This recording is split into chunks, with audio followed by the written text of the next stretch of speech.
살아계신 하나님, 지난 한 주도 주의 은혜 가운데 살았음을 고백합니다. 이 시간 주를 예배합니다. 하나님을 바라보며 예배할 때 우리 안에 참된 안식과 평안을 주옵소서. 분주했던 마음들을 내려놓습니다. 일어나지 않은 일에 대한 염려들을 주님께 맡기기 원합니다. 주여, 이 시간 살아계신 하나님 앞에 서서 그 은혜와 사랑이 얼마나 큰 것인지를 깨달으며 주님과 깊이 동행하는 시간, 다시 살아가 한 주의 힘을 얻는 시간 되게 하여 주옵소서. 예수님의 이름으로 기도합니다. 아멘. 우리 자리에서 일어나셔서 찬송가 413장입니다. 찬송으로 하나님께 예배드리겠습니다.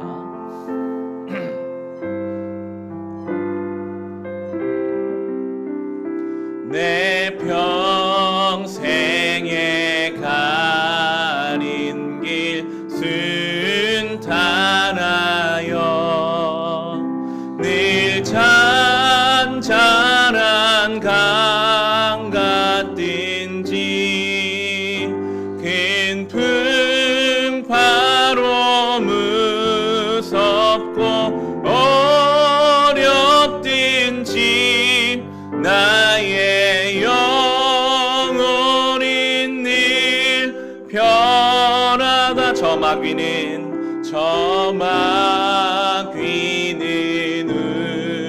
우리를 삼키려고 입 벌리고 달려와도 주 예수는 우리의 대장 되니 끝내 싸워서 이기리라. 내 영혼 평안해. 내 영혼 평안해. 내 지은 죄 주홍빛 같더라도 주 예수께 달회면 그 십자가 피로써 다시 세상 있는 보다 더 정하리라.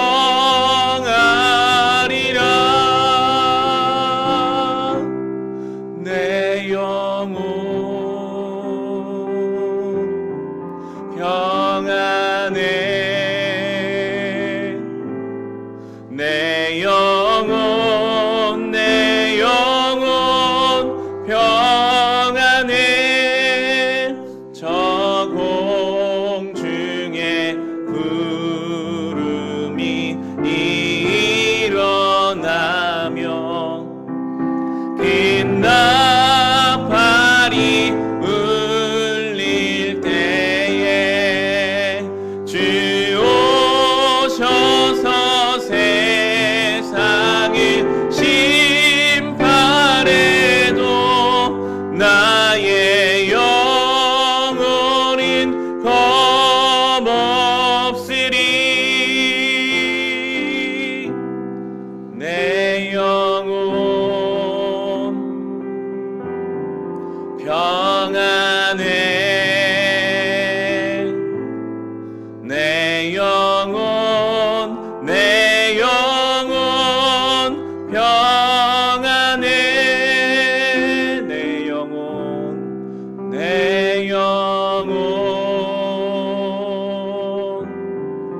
평안해.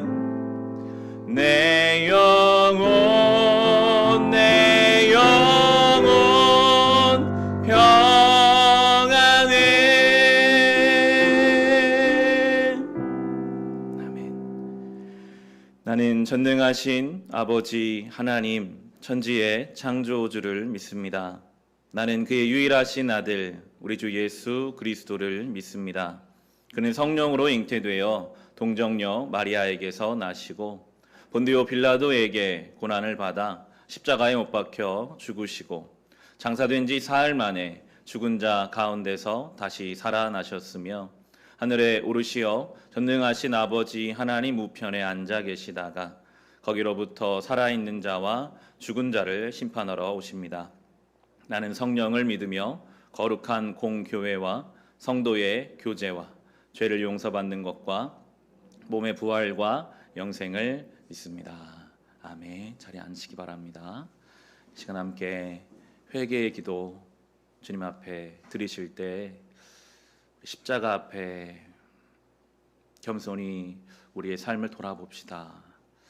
우리가 했던 말들, 우리가 했던 생각들, 가족들을 대하였던 태도들, 삶의 환경을 바라보는 우리의 어떤 관점들, 전능하신 하나님이 나의 아버지라고 수없이 고백하면서도 내 생각과 내 뜻대로 염려와 근심으로 쫓기고 스스로의 마음을 혼란스럽게 했던 우리 연약함을 주님께 다 내려놓고, 그럼에도 우리를 오늘 주님께 오는 것 막지 아니하시고 부르시는 하나님의 은혜 안에 거하기를 사모하며, 지난날의 잘못된 태도들을 이제 예수 안에서 끊어내게 하시고 나의 영혼과 우리의 가정 가운데 깊이 뿌리 박힌 어둠의 세력들이 있다면 나사렛 예수의 이름으로 주의 빛을 비추사 어둠 물러가게 하시고 이제 좀 더 거룩하게, 좀 더 온전하게 주의 자녀로 살아갈 힘을 우리 가운데 허락하여 주옵소서. 우리 회개의 능력을, 십자가의 능력을 사모하며 함께 기도하겠습니다. 사랑의 하나님, 은혜의 하나님, 우리가 우리의 죄를 자백하며 주는 미쁘시고 의로우사 우리의 모든 죄를 사하며, 주여 우리의 정말 붉고 붉은 죄를, 더러운 죄를 흰 눈과 같고 양털과 같이 이게 하시겠다 하셨습니다. 우리로서는 이해할 수 없고 우리로서는 주님께 나아갈 때로 염치도 자격도 없는 것 같으나 그런 우리를 위해 모든 것을 내어주신 상상할 수 없는 주의 사랑이 오늘도 우리를 붙잡습니다. 주님, 그 은혜와 사랑과 하나님의 놀라운 섭리 안에서 이 예배 가운데 회개의 기도를 드립니다. 주의 회개는 변화라고 하셨습니다. 방향을 바꾸는 것이라 하셨습니다. 우리의 삶의 구체적인 변화와 성화로 하나님 앞에 회개 열매 드리기를 원합니다. 작게는 우리 언어 생활에서부터 우리의 삶의 모든 태도에 이르기까지 주님, 이제 세상을 향하고 내 욕심과 내 염려 속에 행했던 모든 일들을 주 안에서 십자가의 아래에서 주님의 품과 주님의 은혜 안에서 행하며 말하며 살아갈 수 있도록, 주여 우리의 거룩한 삶이 되어갈 수 있도록 주의 빛을 우리 가운데 비추셔서 우리 안에 깊이 뿌리 박힌 어둠의 세력들이 물러가고 떠나가게 하시며 그 가운데 우리 영혼이 새로워지고 우리의 삶이, 모든 관계들이 거룩해지고 온전해지는 것들을 경험하게 하소서. 십자가에서 죽음이 생명이 되고 수치와 모욕이 영광이 되었던 것처럼 죄 가운데 있는 우리는 죽음을 늘 맛보며 살고 여러 가지로 좌절하고 수치 가운데 있으나 우리가 예수 십자가를 통해 생명을 경험하고 예수 십자가를 통해 영광을 경험할 줄을 믿사오니 오늘도 예배 가운데 그 십자가상의 놀라운 사역이 우리 삶에 이루어지게 하여 주옵소서. 오늘도 주님께 손들고 나아갑니다. 주여 우리를 불쌍히 여겨주사 예수 십자가의 능력으로 그 보혈의 피로 우리를 덮어주셔서 이해할 수 없는 하나님의 사랑을 경험케 하여 주옵소서. 내가 매일 십자가 앞에, 내가 매일 십자가 앞에 더 가까이 가오니 그새 주의 흘린 봄의 피로써 나를 정케 하소. 내가 매일 십자가, 내가 매일 십자가 앞에 더 가까이 가오니 그새 주의 흘린 봄의 피로써 나를 정케 하소서.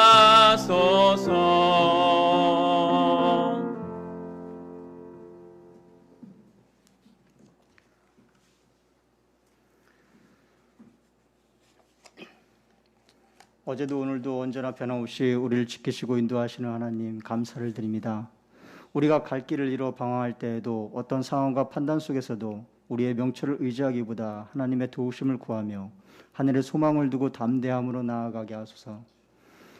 한 손엔 주의 말씀을 붙들고 기도와 감사로 선한 싸움을 싸우며 하나님의 뜻을 지키고 하나님의 나라를 이루어가게 하소서. 기나긴 시간 동안 코로나19로 힘들어하고 지쳐있는 영혼을 위해 기도합니다. 온 세계가 다 힘들어하고 있는 이 시기에 하나님을 떠나지 않고 더욱더 하나님 앞에 나아오게 하시고 물질로 굶주림으로 힘들어하는 이들에게도 하나님의 위대의 손길로 어루만져 주시고 우리가 협력하여 선을 이루게 하소서.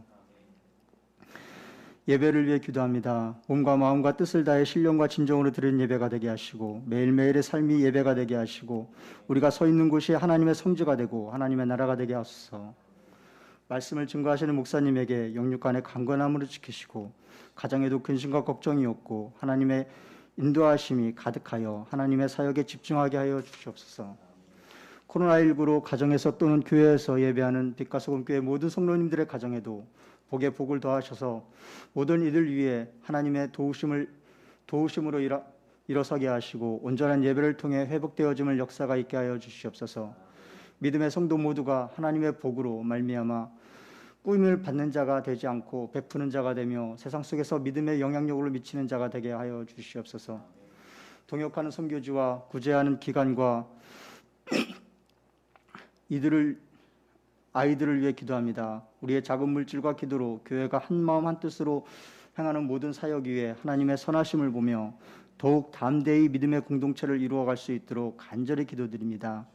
죄 많은 우리를 죽기까지 사랑하신 예수 그리스도의 이름으로 기도드렸습니다. 아멘.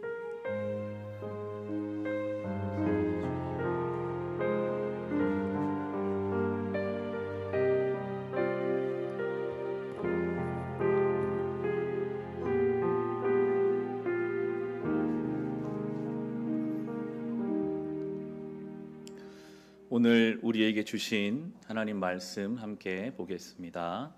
시편입니다. 구약성경 시편 37편 23절로 31절의 말씀, 우리 성경 구약 772페이지에 있습니다. 구약성경 772페이지 시편 37편입니다.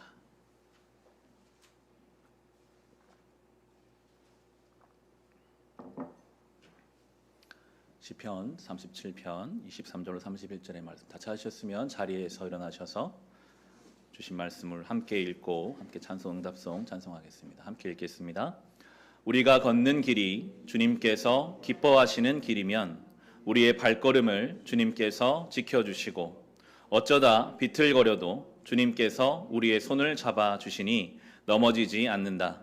나는 젊어서나 늙어서나 의인이 버림받는 것과 그의 자손이 구걸하는 것을 보지 못하였다. 그런 사람은 언제나 은혜를 베풀고 꾸어주면서 살아가니 그의 자손은 큰 복을 받는다. 악한 일을 피하고 선한 일을 힘쓰면 이 땅에서 길이길이 살 것이니 주님께서는 공의를 사랑하시고 그의 성도들을 돌보시기 때문이다. 그들은 영원토록 보호를 받으나 악인의 자손은 끊어질 것이다. 의인은 땅을 차지하고 언제나 거기에서 살 것이다. 의인의 입은 지혜를 말하고 그의 혀에는 공의를 말한다. 그의 마음속에 하나님의 법이 있으니 그의 발걸음이 흔들리지 않는다. 아멘. 오늘 이 말씀이 우리 영혼을 적시는 생명샘 되게 하옵소서. 말씀의 은혜를 사모하며 찬송하겠습니다. 널리 울리어 퍼지는 생명의 말씀은 마음의 용서와 평안을 골고루 주나니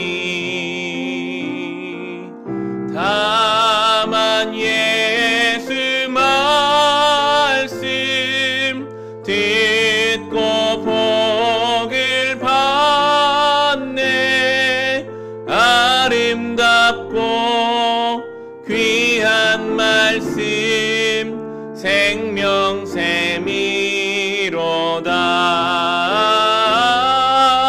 아름답고 귀한 말씀 생명샘이로다.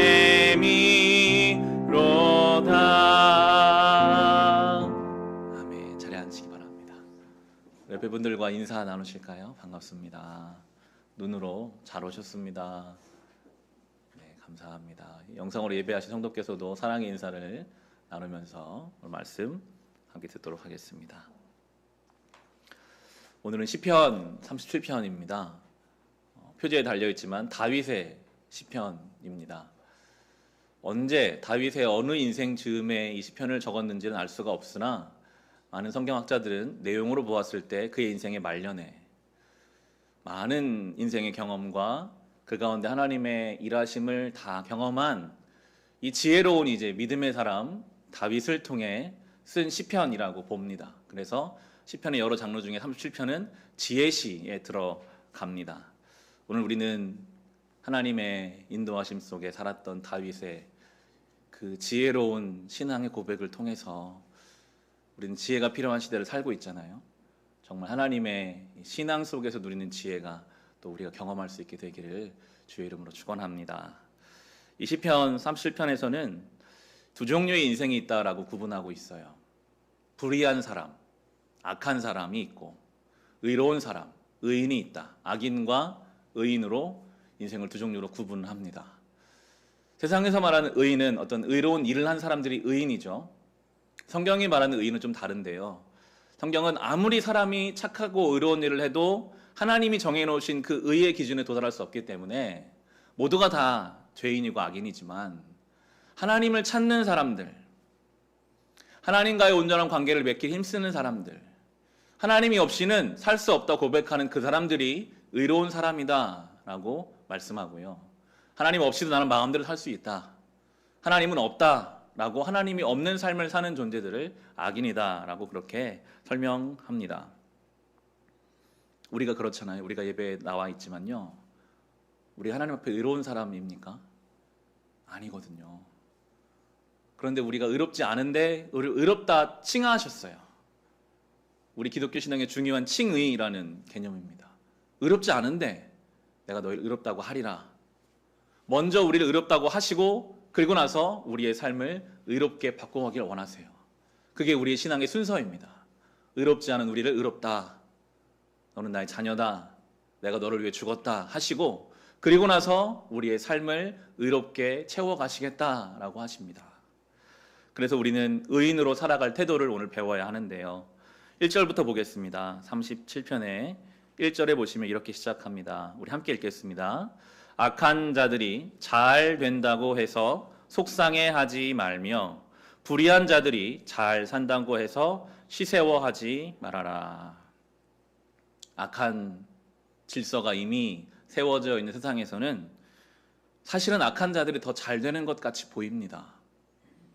거짓말해서 내 것을 챙기고 불법을 저질러서도 높이 올라가면 자신의 모든 불법과 거짓을 힘으로 덮어버리는 세상. 그것을 옆에서 보면서 우리는 때로 악한 자들이 잘 되는 것 때문에 속상해요.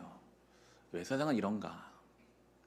불의한 자들이 잘 사는 것 같아서 속상함을 뛰어넘은 우리 속에 부러움이 생깁니다. 아, 저 사람 참 좋아 보인다. 어떻게 저 자리에 갔던 간에 그냥 우리 안에 그런 부러움도 생기게 되죠. 요즘 우리가 이 다윗의 시대나 우리 시대나 마찬가지인 것 같습니다. 뉴스를 통해 접하는 많은 이야기들은 때로 우리의 마음을 속상하게 하고 우리의 마음에 어떤 분노를 일으키기도 합니다. 부모가 부모의 역할을 제대로 감당하지 못하고 자녀를 학대하기도 하고 권력을 가진 자들이 자신의 권력을 남용해서 자기의 이익을 취하기도 하는 이런 세상. 겉과 속이 다른 수많은 사람들이 잘 나가는 것 같이 보이는 세상 속에 우리는 살고 있죠. 우리는 오늘 이 성경의 표현처럼 그들 때문에 속상하기도 하고 부러워하기도 하지만 막상 우리는 하나님을 향해서 안면몰수하고 우리도 그렇게 살아보려고 하면 그렇게 우리는 못 살아요. 이미 우리 안에 성령이 계셔서 끊임없이 우리를 가책을 느끼게 하시고 부담을 주시기 때문에 여러분 한번 그렇게 살아보려고 해보세요. 안 됩니다. 돌아올 수밖에 없어요. 이미 우리는 그런 존재가 되었거든요. 그런데 여러분 안심하십시오. 하나님은 살아계시고 악인에 대해서 이렇게 말씀하십니다. 2절에 보시면요. 그들은 악인들을 뜻하죠. 풀처럼 빨리 시들고 푸성기처럼 사그라지고 만다. 풀 한철입니다. 무성해 보입니다. 근데 열매가 없어요. 오래 갈 것 같습니다. 찬바람이 불면 다 없어져 버립니다. 악인의 번성함이라는 것은 그런 것입니다. 전혀 우리가 부러워할 것도 없고 그들의 번성함 때문에 우리가 마음을 거기에 쓸 필요가 없는 것입니다. 그것이 너무 아까운 일이죠. 우리는 가야 할 길이 완전히 다릅니다. 우리가 가야 할 길 3절에서 6절인데요. 같이 읽어보겠습니다. 주님만 의지하고 선을 행하여라. 이 땅에서 사는 동안 성실히 살아라. 기쁨은 오직 주님에게서 찾아라. 주님께서 내 마음의 소원을 들어주신다. 내 갈 길을 주님께 맡기고 주님만 의지하여라. 주님께서 이루어 주실 것이다. 너의 의를 빛과 같이 너의 공의를 한낮의 햇살처럼 빛나게 하실 것이다. 아멘. 세상과 악인들의 번성함을 보지 말고 우리는 주님을 바라보라 라고 말해요. 보는 곳을 옮겨라. 주님을 의지하고 선을 행하되 성실하게 하라라고 말씀하세요. 성실함이라 하면 지속성, 그리고 계속 하는 것을 뜻하잖아요. 오늘 여기서 우리가 예배를 드리고 나서 내 신앙생활을 여기서 접고 세상에 가서 똑같이 악인들을 따라가지 말고 신앙생활은 선이라고 했습니다. 여기서 우리가 은혜의 방점을 찍고 이 찍은 것을 들고 가야죠. 계속 이끌어 가야 합니다. 가정 속에서 내 언어 생활로, 직장에서, 일상에서 계속 그렇게 성실하게 하나님을 의지하는 자로 우리가 살아가야 합니다. 그러면서 기쁨을 주님께 찾으라고 하세요. 세상에서 기쁨을 찾지 말고 주님에게서 기쁨을 찾아봐라. 이것은 훈련이 필요하거든요. 찾는 훈련이 필요합니다. 나에게 주신 삶을 전능하신 하나님이 주신 것으로 바라볼 수 있는, 내가 왜 지금 이런 상황에 왔지? 건강에 있어서, 우리 어떤 삶의 환경에 있어서 그것들까지도 하나님의 것이라고 자꾸만 의지적으로 찾아갈 때 우리 안에 주시는 기쁨, 그렇게 성경이 말하고 있잖아요. 그렇게 하면 주님께서 내 마음의 소원을 들어주신다. 우리가 성실하게 믿음으로 살아가려고 하고 우리의 기쁨을 주님께로부터 찾으려고 하면요, 우리의 마음의 소원을 주님께서 들어주세요. 이루어 주신다가 아니라 들어주신다라고 하는 것을 저는 보면서, 저는 이것이 우리가 소위 신앙에서 말하는 인격적인 만남, 우리가 주님을 위해 믿음으로 살면 하나님이 그래, 내가 너 믿음으로 사는 거 알고 있어, 내가 듣고 있어, 내가 너와 함께하고 있어라고 반응해 주시는 것. 인격적인 만남이라는 말이 우리에게 좀 와닿지 않을 수가 있는데, 저는 상호적인 신앙생활이라고 생각해 봤거든요. 우리가 주를 위해, 주님을 향하여 살 때 주님께서 우리의 삶에 반응하여 주시는 것, 내 마음의 소원을 주님이 알고 계신다는 것을 우리로 깨닫게 하시는 것, 그게 살아있는 신앙생활이거든요. 여러분, 그거보다 기쁜 일은 없습니다. 전능하신 하나님이 나의 이 신앙의 수고를 아시는구나, 내가 주님을 위해, 주를 위해 헌신하고 성실하게 살려고 하는 것 주님이 아시는 걸 하는 것을 깨닫는 것, 그것 신앙의 기쁨이죠. 그리고 주님 이렇게 말씀하시고 6절에 보시면요, 너의 의를 빛과 같이 너의 공의를 한낮의 햇살처럼 빛나게 하실 것이다. 빛의 자녀가 될 것이다. 빛이 될 것이다 하시죠.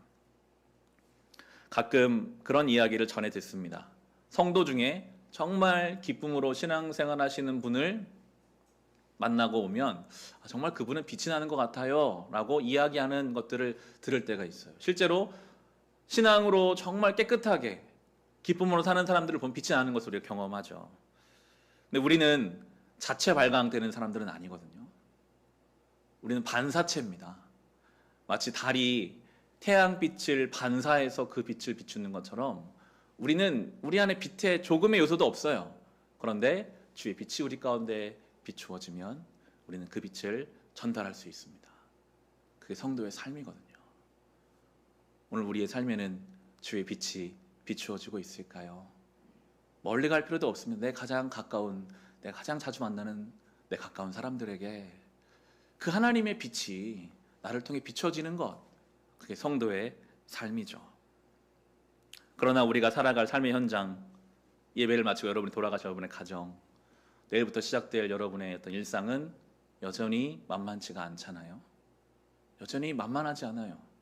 세상이 옳다고 끊임없이 우기고 주장해요. 우리는 그 속에 살아가야 하거든요. 7절 8절입니다. 잠잠히 주님을 바라고 주님만을 애타게 찾아라.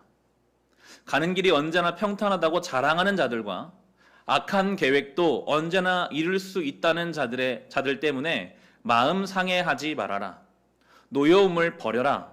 격분을 가라앉혀라. 불평하지 말아라. 이런 것들은 오히려 악으로 기울어질 뿐이다.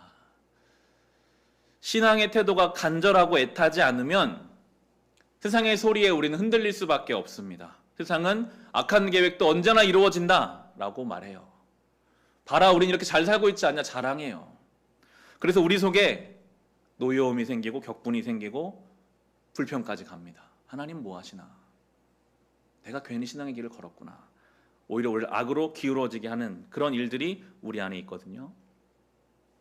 지금 성경이 경고하는 이 노여움, 격분, 불평은 그 감정들의 그러한 태도들의 시작점을 가보면 결국 불신입니다. 하나님을 향한 불신으로부터 이런 것들이 나오거든요. 성경은 계속해서 예수께서 보여주신 거룩한 분노가 아닌 이상 분노하지 마라, 격분하지 마라, 불평하지 말라라고 우리에게 말씀하세요. 특별히 불평, 불만에 대해서 우리는 많이 생각해 봐야 하겠는데요. 우리 교회 신앙훈련을 지금 3주째 진행하고 있습니다. 성숙자반 책을 가지고 금요일 저녁 8시에 구글 미트 온라인으로 모여요.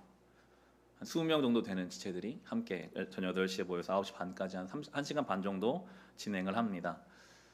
다 모이면 이제 물론 주로 교재를 가지고 나가지만 앞뒤로 이제 삶의 이야기들을 하면서 이번 주에는 좀 말씀 묵상하고 있는 말씀이 있으면 나눠주세요 하면서 몇 지체들이 말씀을 나누어 주었는데 그 중에 한 형제분이 주중에 레위기와 민수기를 읽었다라고 하시면서 민수기에서 나오는 불평불만에 관한 이야기를 좀 해주셨어요. 제가 오늘 설교를 준비하면서 이 불평에 관해서 묵상하고 있었으니까요. 그 형제가 해주시는 이야기가 저에게도 많이 도움이 되더라고요. 그러면서 저는 이제 기뻤죠. 아, 이게 설교 또 한 꼭지가 여기서 저분을 통해 내가 좀 풀어져 가겠구나라는 생각과 함께 성도 간에 일상의 대화를 나눌 수 있지만 내가 요즘 묵상하고 받은 말씀을 나누는 것, 이것이 또 다른 사람에게 중요하구나라는 걸 생각하게 되더라고요. 민수기에 보면 12정탐꾼 이야기가 나옵니다. 우리가 잘 아는 이야기죠. 12지파에서 한 명씩 대표로 뽑아 40일 동안 하나님이 약속하신 가나안 땅에 보냈습니다. 정탐을 하고 돌아왔는데 그 땅은 정말 적과 꿀이 흐르는 풍요로운 땅이었어요. 풍요로운 땅에는 당연히 주인들이 있죠. 안악자손, 거대한 안악자손들이 있었습니다. 12정탐꾼 중에 10명이 보기에는 절대 우리는 못 들어가는 땅이에요. 너무 그들은 강력하고 노예살이하다 나온 자기들이 힘이 없거든요. 말합니다. 우리는 절대 못 들어갑니다. 그들과 우리를 비교하면 우리는 메뚜기 같습니다. 그런 이야기를 이야기합니다.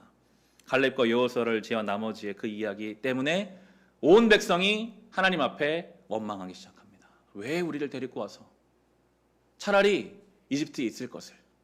오늘 시편 37편의 말로 바꾼다면 악인들의 삶을 부러워하는 거예요. 차라리 하나님 없이 살 때가 고기도 먹고 하나님 없이 살 때 그 이집트에 종살이 할 때가 더 좋지 않았는가? 괜히 우리가 하나님 따라 나와서 지금 여기서 광야에서 죽게 된 것이 아닌가? 그들의 불평과 원망은 결국 모세와 하나님을 향하게 되었고 그들은 가나안 땅에 들어가지 못하게 됩니다. 성경의 교훈이죠. 불평, 우리에겐 습관이 될 수 있거든요. 그런데 그것은 그냥 단순한 것이 아니라 영적인 연결성이 있어요. 불평불만의 말들은 우리로 하여금 가나안 땅으로 가지 못하게 하는 장애물이 돼요. 하나님께 나아가는 속도를 늦추게 해요. 결국 그 자녀들이 들어가게 하시죠. 하는 약속은 신실하니까요. 그러나 그 불평불만을 통해서 우리의 삶에 더 부어져야 할 하나님의 은혜를 우리가 맡게 되는 일이 되거든요. 그런 면에 있어서 올해 우리에게 주신 말씀, 이 말씀 카드가 있는데요. 완전히 다른 것을 말하고 있잖아요. 디모데전서 4장 4, 5절에 보면 하나님께서 지으신 모든 것이 선하매 감사함으로 받으면 버릴 것이 없나니 하나님 말씀과 기도로 거룩하여 짐이라. 모든 것, 선하지 않은 것이 내 눈에 있잖아요. 그러나 그 모든 것이 나의 선하신 하나님 주신 것이다라고 감사로 받아라. 어렵잖아요. 그러니까 말씀과 기도로 하나님 앞에 서서 그것을 받으라. 이게 성도가 살아가는 방식이고요. 그것이 우리로 하여금 하나님 약속하신 가나안 땅에 가까이 갈 수 있는 비결이라고 성경 우리에게 말씀하고 있습니다. 오늘 본문에서 하나님이 이렇게 말씀하세요. 너희들이 불평, 불만, 염려하는 일들은 절대 이루어지지 않을 거다. 하나님의 뜻이 이렇게 이루어진다. 바로 이어지는 12절에서 17절 우리 시편 말씀, 본문 말씀 같이 읽어보겠습니다. 악인이 의인을 모해하며 그를 보고 이를 갈지라도 주님은 오히려 악인을 비웃으실 것이니 악인의 끝날이 다가옴을 이미 아시기 때문이다.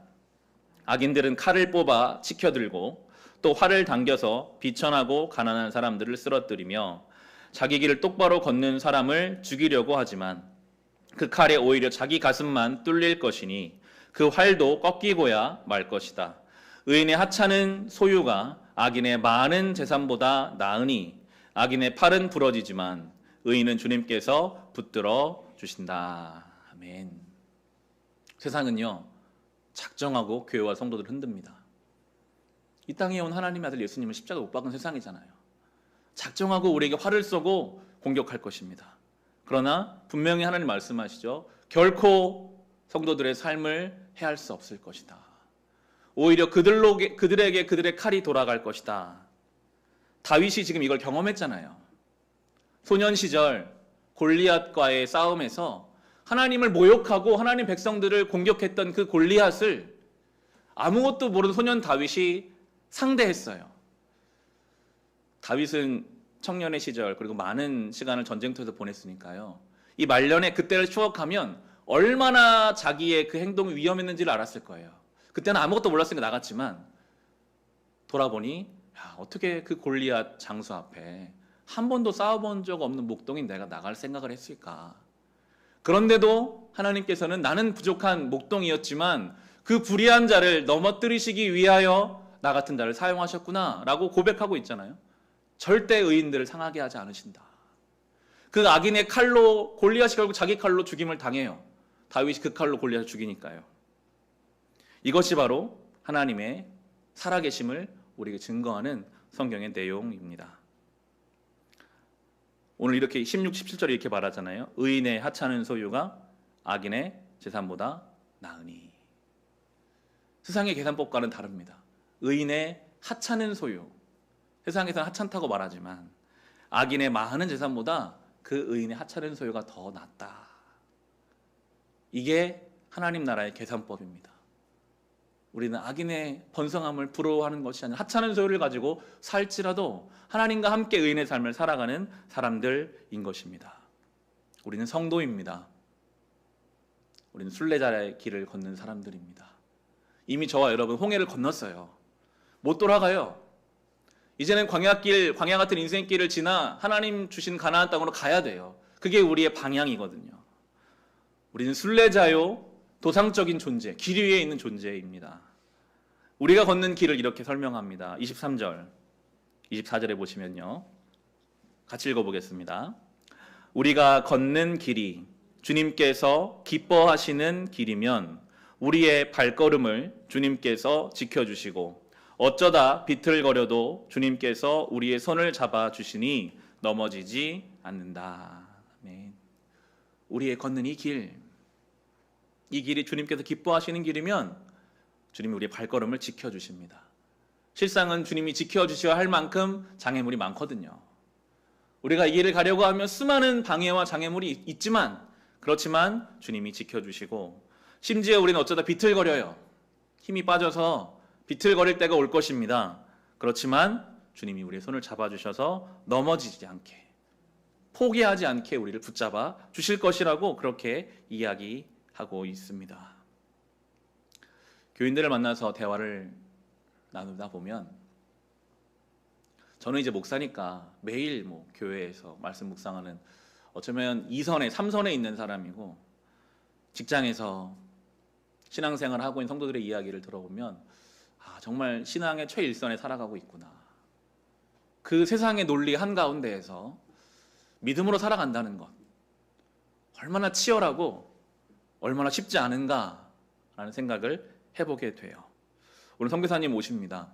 주보 안에 써놨지만 아프리카 감비아까지 엄청 오랜 시간을 어린 아이들을 데리고 가셔야 돼요. 그 땅은 대부분이 무슬림, 이슬람교인 땅. 거기에 가셔서 평생을 선교사로 살아가는 선교사님 삶이 참 대단하죠. 그렇지만 복음을 가지고 여러분의 삶의 자리에서 믿음으로 살려고 하는 여러분도 생활의 선교사입니다. 똑같은 거예요. 우리 삶의 자리에서 생활의 선교사로 우리가 살아가야 하죠. 흔들릴 수 있습니다.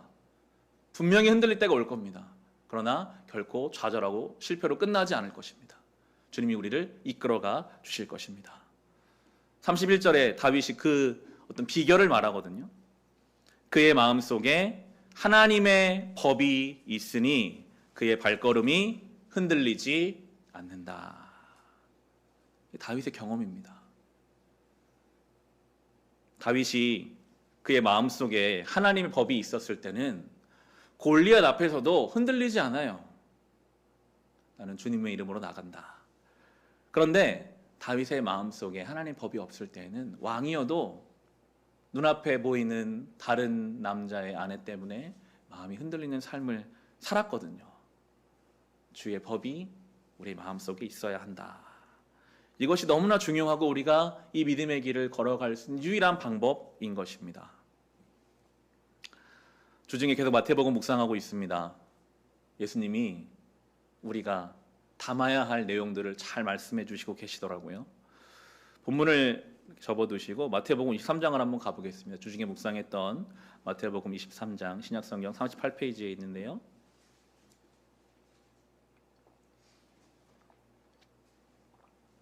유독 이번 주 마태복음에서는 예수님이 화를 많이 내셨어요. 책망하시고 잘 상상이 안 돼요. 십자가에서 자기를 못 박은 로마 군인들을 위해서도 기도해 주셨던 예수님이신데 화를 내시고 책망하시는 내용들이 나오는데 성경에서 거의 유일하게 주님이 화를 내시는 대상은 그 당시의 종교 지도자들, 영적인 책임을 맡은 자들을 향해서 책망하십니다. 왜냐하면 그들의 그 자기 의와 교만을 깰 수 있는 것이 책망이었거든요. 그래서 주님은 그들에게 회개를 시키시기 위하여 책망하십니다. 주님은 그냥 감정적인 책망을 하시는 분이 아니라 대안을 가지고 책망하시는 거죠. 돌아와라, 지금이라도 돌아와라. 책망하시고 대안을 가지고 조언하시는 주님. 우리의 인생에 우리를 정말 사랑하고 대안이 있는 충고를 하는 사람이 한 사람이라도 있는 인생은 엄청나게 성공한 인생일 거예요. 그런 성령께서 우리 안에 그렇게 또 역사하시거든요. 25절 26절입니다. 23장에 25절 26절 같은 다 맥락의 본문인데 예수님이 이렇게 말씀하세요. 율법학자들과 바리새파 사람들아, 위선자들아, 너희에게 화가 있다. 너희는 잔과 접시의 겉은 깨끗이 하지만 그 안은 탐욕과 방종으로 가득 채우기 때문이다. 눈먼 바리새파 사람들아, 먼저 잔 안을 깨끗이 하여라. 그리하면 그 겉도 깨끗하게 될 것이다. 한 인생을 잔과 그릇으로 비유하시면서 어떤 주인이 잔과 그릇을 선택할 때 아무리 겉이 깨끗해도 그 속 안이 지저분하면 뭘 담을 수가 없잖아요. 어떤 정상적인 사람이 그런 지저분한 속에 있는 그릇을 선택하겠습니까? 겉이 조금 지저분해도 속이 깨끗한 그릇 당연히 선택하겠죠. 우리의 삶이 그렇습니다. 겉면이 화려해도요, 그 안에 뭐가 들어있는가가 그 그릇을 규정해요. 화려하게 생긴 통 안에 배설물을 담으면 배설물통입니다. 근데 겉모습이 조금 화려하지 않아도 그 안에 보석을 담고 있으면 보석함이 되는 거거든요. 우리는 무엇을 담고 있는가? 주님 말씀하시면서 먼저 안을 깨끗이 해라. 그러면 겉이 깨끗하게 될 것이다 라고 하세요. 주님은 그릇이 많으시잖아요. 엄청나게 많은 그릇이니까 지저분한 그릇 버릴 것만 같은데, 저 같으면 지저분한 그릇 닦지 않고 버려버릴 것 같아요. 깨끗한 그릇 찾아 쓰지.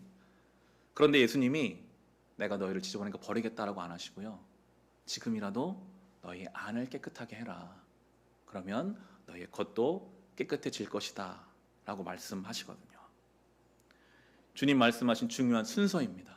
내면이 깨끗해지면 우리의 외면이 정리될 것이다. 근데 우리는 반대로 생각할 때가 많잖아요. 지금 내 내면이 지금 정리되지 않는 이유는 환경 때문이야. 지금 내 마음이 갈피를 못 잡는 이유는 코로나라는 환경 때문이고, 자녀의 문제 때문이고, 경제적인 어려움 때문이고, 내 건강 때문이고, 어떤 외부적인 문제 때문에 지금 내 속을 다스릴 여유가 없으니 내가 먼저 다 그것이 해결되고 나면 그 다음에 내가 내 안을 말씀으로 채워야지라고 끊임없이 스스로 합리화하고 핑계대며 순서를 바꿔서 더 우리의 삶이 안 좋은 방향으로 나아가게 하는 것을 주님은 말씀하세요. 먼저 안을 깨끗하게 해라. 그러면 네가 생각하는 그 겉의 문제들도 깨끗하게 될 것이다 라고 말씀하시죠. 이게 오늘 10분 말씀과 이어지는 것이 아닙니까? 하나님 말씀이 마음에 있는 사람은 흔들리지 않을 것이다. 우리의 내면의 일이 가장 먼저가 돼야 합니다. 근데 그게 의지를 들이지 않으면 잘 안 되거든요. 우리는 시간만 나면 늘 우리가 좋아하는 것을 향해서 누가 시키지 않아도 막 달려갑니다. 저는 이제 프로야구 좋아하니까요. 작년에 저희 팀이 꼴찌에서 2번째 했습니다. 거의 야구를 안 봤어요. 너무 못하니까 그냥 포기하고 있다가 내가 야구를 접으리라. 그런데 저희 팀이 신세계로 팔리게 되고 추신수 선수가 저희 팀에 오게 됐어요. 이제 저는 벌써 기다리고 있죠. 매일매일 기사를 검색하면서 추신수가 오늘 뭘 했나 하나하나 다 이야기가 되거든요. 노력하지 않아도요.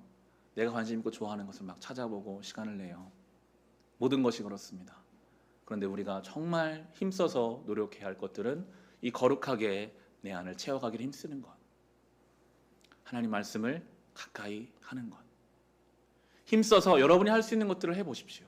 여러분 맞는 일들이 있을 거예요. 내가 새벽 시간이 맞으면 새벽에, 밤 시간에 맞으면 밤에, 성경 필사가 나에게 맞아서 내 필사를 하고, 말씀을 듣는 것이 많으면 듣는 것으로, 타자를 치는 것이면 타자를 치는 것으로 주님 분명히 말씀하셨어요. 너의 속을 깨끗하게 하라. 그러면 복잡한 너의 삶들도 다 정리될 것이다 라고 우리에게 말씀해 주고 계십니다.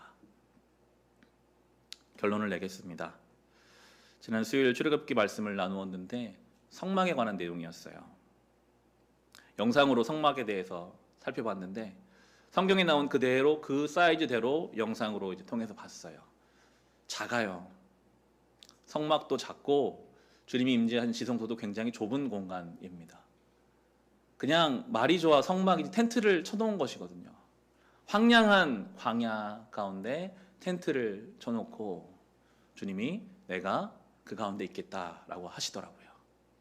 그 좁은 공간.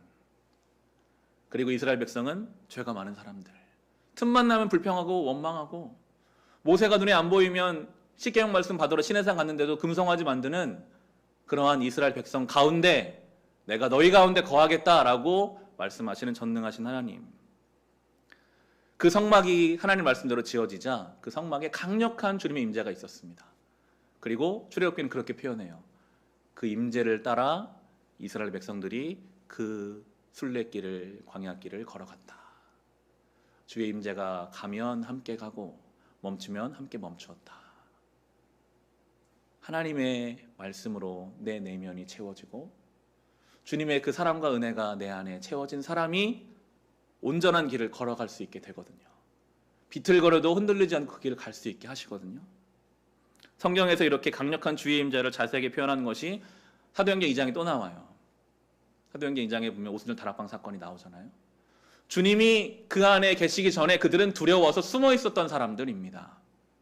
예수님 만나고 예수님 부활 승천하신 것을 봤어도 로마 사람들에게 잡힐까봐 무서워서 다락방에 모여 기도밖에 할 수 없었던 그들이 주님이 그 가운데 임하시니까 그때부터는 맡겨진 길을 걸어가서 교회가 되기 시작하더라고요. 우리가 어떻게 성도로 살아갈 수 있는가? 주님이 우리의 내면을 채우시면, 주의 말씀으로, 주의 은혜로 우리가 채워지면 그때 우리는 이제 걸어갈 수 있게 됩니다. 그때 우리는 나아갈 수 있게 됩니다. 다윗은 평생을 이것을 경험했던 사람인 것이죠. 평생에 내가 언제 온전히 걸었는가를 보니 주의 말씀이 내 안에 있었을 때였다. 환경이 아무리 좋았던 왕이었을 때에도 내가 주의 말씀과 살지 못했을 때는 순식간에 유혹에 빠지고 그 유혹으로 내 가정이 혼란케 되었던 건 나는 경험했다 라고 말하면서, 그럼에도 비틀거리고 흔들렸지만 주님이 여기까지 나를 인도하셨다 라고 다윗의 고백 속에서 바라기는 우리도 이런 신앙의 지혜를 가지고 영적인 순서를 분명하게 가지고 우리의 내면을 깨끗하고 거룩하게 하여 맡겨진 이 순례자의 성도의 길을 온전히 걸어갈 수 있는 저와 여러분 될 수 있기를 주의 이름으로 축원합니다. 이 시간 주신 말씀으로 개인의 기도 제목으로 우리 함께 기도하시겠습니다. 하나님 아버지, 오늘 이 말씀을 함께 들었습니다. 우리는 흔들립니다. 또 흔들립니다. 그러나 흔들려도 넘어지지 않을 것입니다. 주님이 우리를 이미 선택하셨고 우리를 이끌어 가시기 때문입니다. 성막 가운데 임하셨던 하나님, 이제 우리를 성전이라 부르십니다. 이 누추하고 죄 많은 나의 인생을 성전이라 부르십니다. 이제 주님의 임재를, 주님의 말씀을 내 안에 담고, 그리고 내가 맡겨진 이 믿음의 길, 생명의 길을 온전히 한 걸음 한 걸음 걸어가게 하여 주옵소서. 주의 말씀이 그 안에 있는 자는 흔들리지 않을 것이다. 다윗이 스스로의 고백 속에서 그렇게 신앙적인 지혜를 우리에게 나누어 주었습니다. 이제 우리도 그 길을 가겠습니다. 우리는 늘 바꿔 생각합니다. 내 환경이 좀 정리가 되면, 내 상황들이 좀 정돈이 되면 내가 그때 내 내면을 신경 쓰리라 생각하는 어리석은 생각을 이제는 그만하게 하시고, 가장 먼저 하나님을 향하여, 하나님 말씀을 향하여, 은혜를 향하여, 하나님의 인도하심을 향하여 우리의 마음을 드리고, 그렇게 우리의 내면이 주의 임재와 주님의 은혜와 말씀으로 채워졌을 때 믿음의 길을 걸어가는 한 걸음 한 걸음 하루의 삶을 우리가 살아갈 수 있도록 주여 우리를 붙잡아 인도하여 주옵소서. 불평과 불만으로 하나님의 은혜를 스스로 방해하고 장애물을 만드는 인생이 되지 않게 하시고, 오늘도 하나님을 신뢰하고 믿음으로 주 안에 기쁨을 찾으며 오늘도 우리에게 반응하여 주시는 살아계신 하나님을 인격적으로 상호적으로 경험하며 살아가게 하옵소서. 악인들의 잘되는 세상을 바라보며 우리의 마음이 여러가지 감정들이 들어옵니다. 그러나 주님, 그들의 삶은 주님께서 심판하실 것입니다. 오늘도 우리는 주를 의지하며 주님의 빛을 받아 그 빛을 이 세상에 비추며 살아갈 수 있는 거룩한 성도 되게 하여 주시옵소서. 주님이 말씀으로 살아가게 하여 주옵소서. 동역하는 선교지와 구제하는 기관과 아이들을 위해서 함께 기도합시다. 베트남의 조계진 선교사님, 필리핀의 심재규 선교사님, 김종필 선교사님, 인도의 김경미 선교사님, 임현필 선교사님, 캄보디아 엄갈렙 선교사님, 일본의 이성원 선교사님, 중동 사역하는 SWM 선교회, 러시아 이산지 선교사님, 미 전도 종족 사역하시는 박태수 선교사님, 세종의 고려대 홍역제 사역하는 CCC, 텍사스 유학생 사역하는 김영수 간사님, 서울 CCC의 이연균 간사님, 서울대 SFC 민영훈 간사님, 서울지역 SFC, 대만의 조아영 선교사님, 문기철 선교사님, 감비아 김형진 선교사님, 우간다 여지연 선교사님, 전주 예수닮은교회 김영빈 목사님, 시흥 함께 걷는 교회 김순규 목사님 위해서 기도해 주시고, 월드비전을 통해 돕는 20명의 아이들, 세종 영명보육원의 아이들, 대전 홀트 아침들의 미혼모자 가정들, 북악면의 지역원센터 아이들을 위해서 우리 그 이름 불러가며 함께 기도하겠습니다.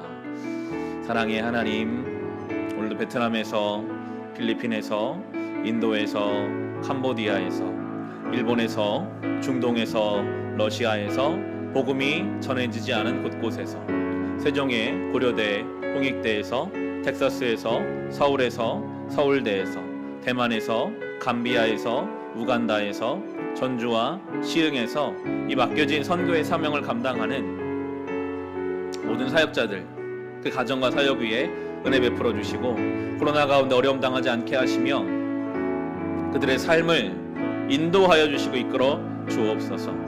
구제하는 기관과 아이들이 있습니다. 월드비전과 영명보육원, 홀트 아침들, 북악면의 아이들 주님 돌보아 주시고, 상처와 아픔이 있다면 어루만지시고 주의 생명으로, 십자가의 부활의 능력으로 상처와 아픔들을 싸매셔서 그들이 건강하게 자라나 이 시대 가운데 주의 빛을 비추는 거룩한 자녀들이 되게 하여 주옵시고, 기관의 종사자들의 선한 양심과 사랑으로 아이들을 대하게 하시며 우리 교회에게 맡겨주신 이 구제와 선교의 사명 잘 감당하는 우리 교회가 되고, 주님의 사랑과 은혜의 빛을 우리가 받아서 이 세상에 비추는 주님 거룩한 교회의 통로가 되게 하여 주옵소서. 감사합니다. 주님, 그 말씀과 은혜와 기도를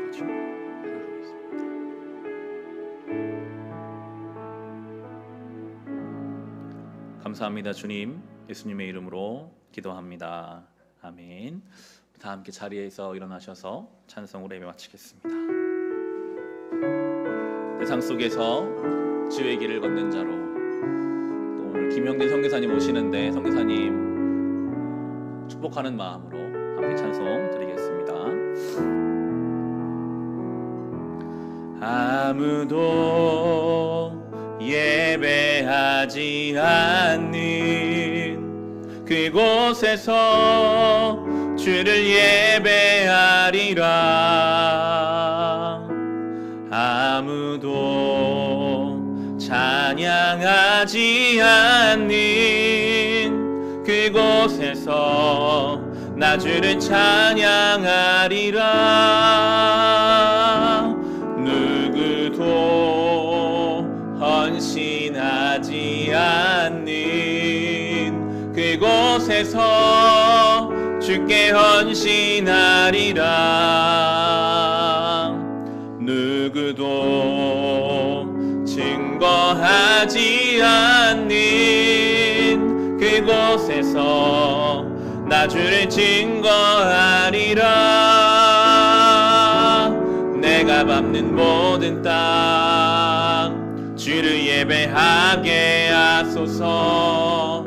주의 보혈로 덮어지게 하소서. 내가 선 이곳 주의 거룩한 곳 되게 하소서. 주의 향기로 물들이소서. 누구도 헌신하지 않는, 누구도 헌신하지 않는 그곳에서 주께 헌신하리라. 누구도 증거하지 않는 그곳에서 나 주를 증거하리라. 내가 밟는 모든 땅 주를 예배하게 하소서. 주의 보혈로 덮어지게 하소서. 내가 선 이곳 주의 거룩한 곳 되게 하소서. 주의 향기로 물들이 내가 밟는 모든 땅 주를 예배하게 하소서. 내가 밟는 모든 땅 주를 예배하게 하소서. 주의 보혈로 덮어지게 하소서. 내가 선 이곳 주의 거룩한 곳 되게 하소서. 주의 향기로 물들이소서.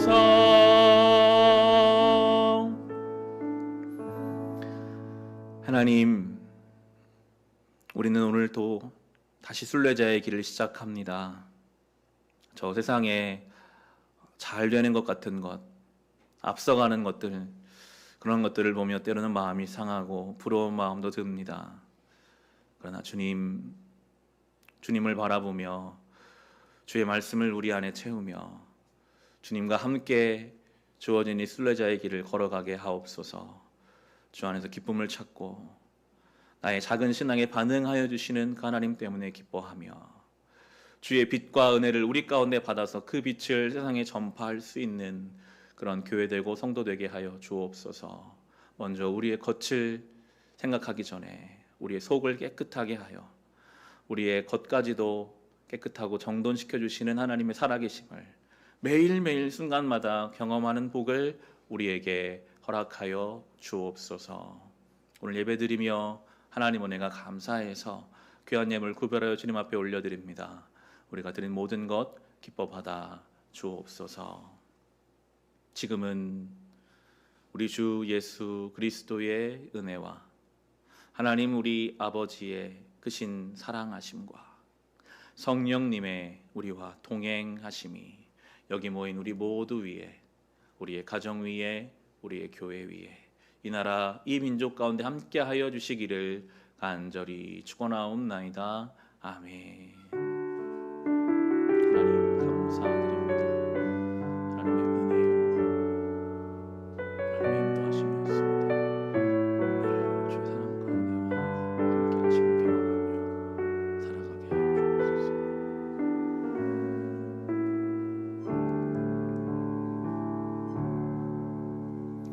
앉으시면 교회 소식 전하겠습니다.